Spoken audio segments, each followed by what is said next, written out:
हम उसी सुन्नत पर अमल करते हैं। नबी करीम सल्लल्लाहु अलैहि वसल्लम से पूछा गया कि आप पीर का रोजा क्यों रखते हैं? सरकार ने इरशाद फरमाया, इसलिए कि मैं इसी दिन पैदा हुआ और मुझ पर पहली वहई इसी दिन नाजिल हुई। देखें, सरकार तो अपनी आमद, अपनी विलादत के इजहार तशक्कुर के तौर पे हर पीर को रोजा रखे, तो फिर हम अगर सरकार के मखसूस विलादत के अय्याम में इबादत इख्तियार करें, नेकियां करें, तो नबी करीम की इसको सुन्नत क्यों ना करार दिया जाए, इसको बिदत क्यों कहा जाए? इसी तरीके से आखिरी बात, फिर मैं इंशाअल्लाह मौजू के दूसरे हिस्से की तरफ आऊंगा जो हमारे मेजबान ने हमें दिया, कि रहमत कौनैन सल्लल्लाहु अलैहि वसल्लम जब हिजरत फरमा के मदीना मुनव्वरा तशरीफ लाए तो उस वक्त तक यहूद को जिला वतन नहीं किया था, ये वहीं पर थे। तो इनको देखा कि ये आशूरा 10 मुहर्रमुल हराम का रोजा रख रहे हैं। सरकार ने इरशाद फरमाया कि तुम ये रोजा क्यों रखते हो? उन्होंने अर्ज़ की, इसलिए कि ये वो दिन है जिसमें अल्लाह तबारक व तआला ने मूसा अलैहिस्सलाम को फिरऔन से नजात दी थी। मूसा अलैहिस्सलाम और बनी इसराइल को फिरौन से नजात दी थी और फिरौन को गर्क किया था। तो मूसा अलैहिस्सलाम ने इजहार तशक्कुर के तौर पर रोजा रखा था। तो हम उन्हीं का तरीका इख्तियार करते हैं। जब 10 मुहर्रमुल हराम आता है हम रोजा रखते हैं। सरकार ने सहाबा से फरमाया कि मूसा की मुआफ़क़त इख्तियार करने में इनके मुकाबले में हम मूसा से करीब हैं, तुम भी रोजा रखो। अब चूंकि गैर कौमों से मुशाबत इख्तियार करने को नबी करीम ने सख्ती के साथ मना फरमाया और खुद ये अमल सरकार इख्तियार करते थे। जब तक आप मक्के में रहे आप सीधे बाल बनाते थे, बिल्कुल सीधे, क्योंकि कुफार बीच की मांग निकालते थे।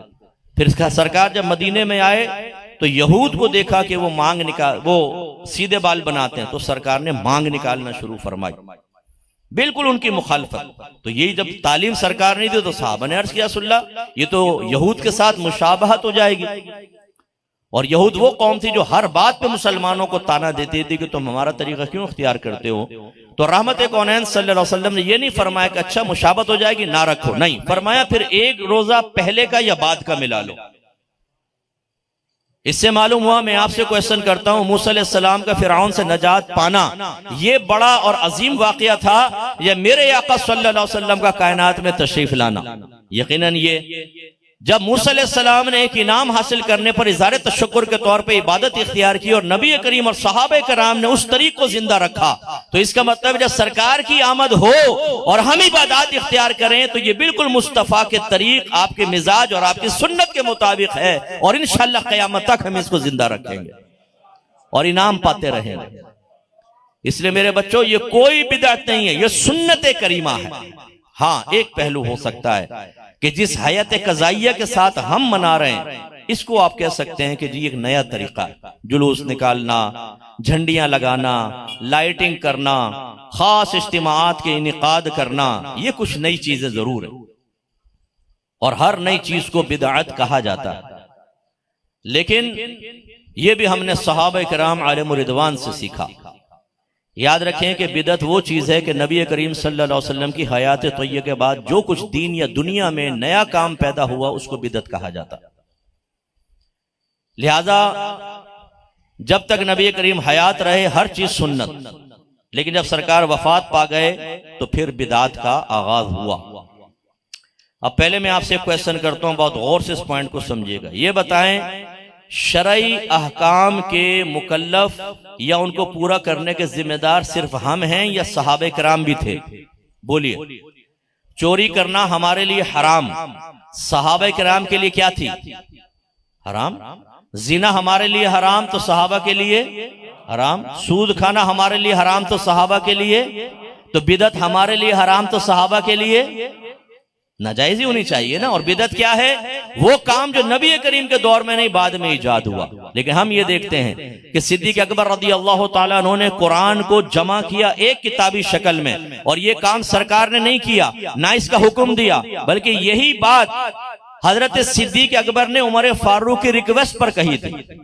जब मुसैलमा कज़्ज़ाब से जिहाद हुआ और बहुत सारे हाफिज सहाबा शहीद हुए तो उमर फारूक अबू बकर सिद्दीक रज़ी अल्लाह ताला अन्हु की खिदमत में हाजिर हुए कि हुजूर अगर इसी तेजी के साथ हुफ़ाज़ सहाबा शहीद होते रहे तो कुरान की हिफाजत का मामला खतरे में पड़ जाएगा। लिहाजा आप इसको किताबी शक्ल में जमा करें, क्योंकि पहले जैसे जैसे वाही नाजिल होती, मसलन 10 साहबा बैठे, सरकार उनको कुरान लिखवा देते थे। फिर सरकार कहीं और गए, 5 साहबा साथ हैं, नए साहबा, एक आयत वहां नाजिल हुई, उनको लिखवा दी।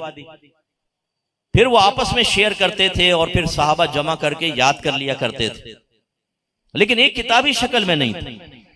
किसी ने दरख्त की छाल पर लिखा, किसी ने ऊंट की हड्डी पे लिखा, किसी ने पत्थर पे लिखा, किसी ने खाल के ऊपर लिखा, महफूज। अब जब उमर फारूक रज़ियल्लाहु ताला ने रिक्वेस्ट की, सिद्दीक अकबर ने यही जुमला कहा, ए उमर, जो काम अल्लाह के नबी ने नहीं किया मैं कैसे कर सकता हूं। यही इशारा करता है कि सहाबा के दौर में भी नया काम बिदअत जरूर था, इसीलिए हजरत सिद्दीक अकबर ने इरशाद फरमाया, मैं वो काम कैसे कर सकता हूं जो अल्लाह के नबी ने किया। लेकिन जब उमर फारूक रज़ी अल्लाह ताला अन्हु का इसरार हुआ तो सिद्दीक अकबर इस पर राजी हो गए और कुरान जमा किया। लिहाजा इससे नतीजा निकला कि वो बिदअत जरूर था, लेकिन बुरी बिदअत नहीं बल्कि एक अच्छी बिदअत थी, क्योंकि उसमें दीन का फायदा था। फिर उमर फारूक रज़ी अल्लाह ताला अन्हु ने तरावी की जमात बाकायदा कायम फरमाई, वरना सब अलग-अलग पढ़ते थे। एक दफा आप मस्जिद में गए, कोई यहाँ तरावी पढ़ रहा है, कोई वहां पढ़ रहा है, कोई वहां पढ़ रहा है, कहीं एक इमाम बन गया है, 2-4 आदमी उसके पीछे पढ़ रहे हैं, तो आपने फरमाया मैं चाहता हूं कि सब लोगों को एक इमाम के पीछे मुज्तमे कर दूं। लिहाजा आपने हुक्म फरमाया, तरावी जमात से स्टार्ट हुई, आप देर से पहुंचे, जब आपने उसको देखा तो फरमाया, निअमतिल बिदअतु हाज़िही, ये क्या ही अच्छी बिदअत है। बिदअत को फरमा रहे हैं ये क्या ही अच्छी है, इसका मतलब हर बिदअत बुरी नहीं होती। इसी तरह नबी करीम सल्लल्लाहु अलैहि वसल्लम ने फरमाया कि अल्लाह की बंदियों को मस्जिद में आने से मत रोको। औरतों पर वाजिब था जमात से नमाज पढ़ना, वो आती थी सरकार के दौर में, सिद्दीक अकबर के जमाने में, लेकिन उमर फारूक रज़ी अल्लाह ताला अन्हु ने औरतों को रोक दिया, अब तुम नहीं आओ। ये नया काम था कि नहीं था? जिस काम को नबी कर रहे हैं उस काम को मना कर दिया, नहीं कर दिया? ये बिदअत थी, ये नया काम था। औरतें गई, सईदा आयशा सिद्दीका, आलिमा, तय्यबा, ताहिरा, मुज्तहिदा, मुफ्तिया के पास। हमारी वालदा बहुत साहिबा इल्म थी, और उनसे जाकर कहा कि देखें ये उमर फारूक ने हमें मस्जिदों में आने से रोक दिया। मेरी वालिदा ने फरमाया, अगर मेरे सरकार, मेरे सरताज आज दुनिया में जाहिरी तौर पे जलवा अफरोज होते और जिस तरह औरतें जीनत करके घर से बाहर निकल रही हैं आप मुलायजा कर लेते तो आप भी औरतों को मस्जिद में आने से रोक देते। गोया कि आपने फरमाया, बज़ाहिर ये नबी करीम की कौल की तुम्हें मुखालफत नजर आ रही है, लेकिन हकीकतन मिजाज रसूल की मुआफ़क़त है। मेरे नबी होते तो यही करते। इसका मतलब है हर नया काम बुरा नहीं होता। जुमे की कितनी अजानें होती हैं? बोले। नबी करीम के दौर में कितनी थी? एक। सिद्दीक अकबर के दौर में एक। उमर फारूक के दौर में सिर्फ एक। कौन सी? जो खुतबे से थोड़ी देर पहले होती, बस एक अजान। इज़ा नूदिया लिस्सलाति मिन यौमिल जुमअति फस्अउ इला ज़िक्रिल्लाह वज़रुल बैअ। जब अजान दी जाए, जुमे की अजान दी जाए, तो तमाम मामलात छोड़ दो, बै वगैरह छोड़ दो और साई इलल जुमा करो, फौरन जुमे की तरफ आओ। जब उस्मान गनी का दौर आया तो मदीना फैल गया और बाजार मदीने से बाहर चला गया।